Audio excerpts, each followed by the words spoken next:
13th century, there became such a malaise when it came to celebrating Christmas.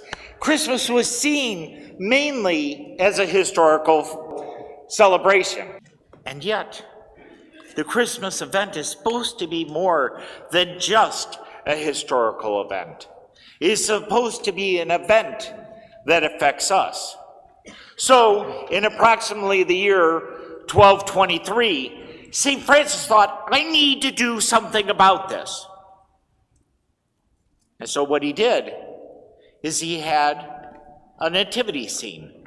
Not a nativity scene like ours with statues, but a nativity scene with real animals and with real people. Now, he brought in a donkey and an ox.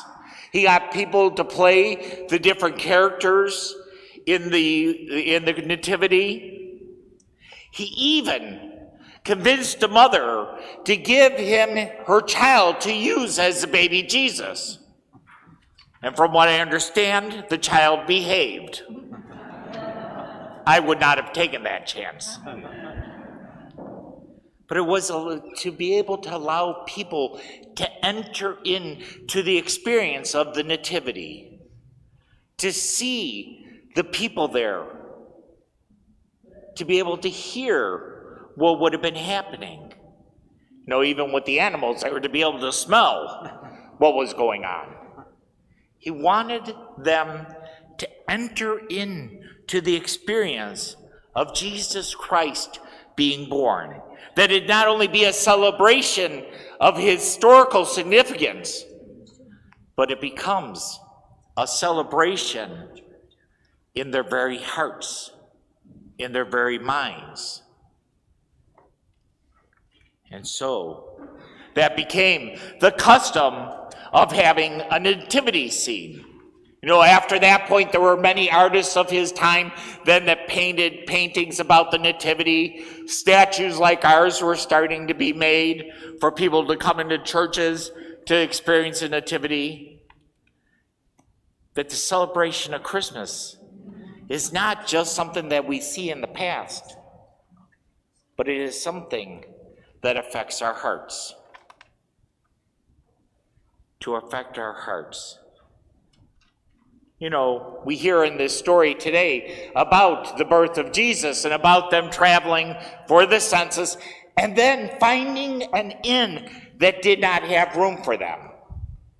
Did not have room for Mary and Joseph and the soon-to-be-born Jesus Christ.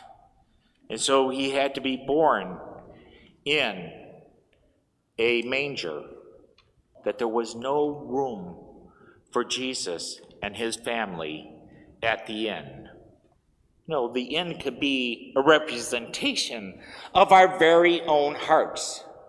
How many times do we try to fill our hearts and minds with so many things in the world?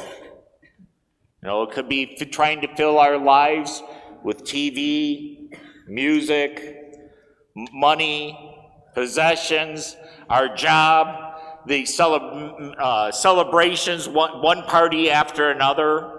That we try to fill our hearts and minds with all these things, not leaving any room for Jesus in our lives, not leaving room for prayer, not leaving room for acts of charity, not making room for time for Jesus. How many of us do that? Fill ourselves with one thing after another, after another. And thus we could say that there is no room for Jesus in our very selves. On this Christmas day, let us once again enter into the Nativity. Let us not see it as a historical fact, but something that is supposed to affect us now and make room for Jesus in our very hearts.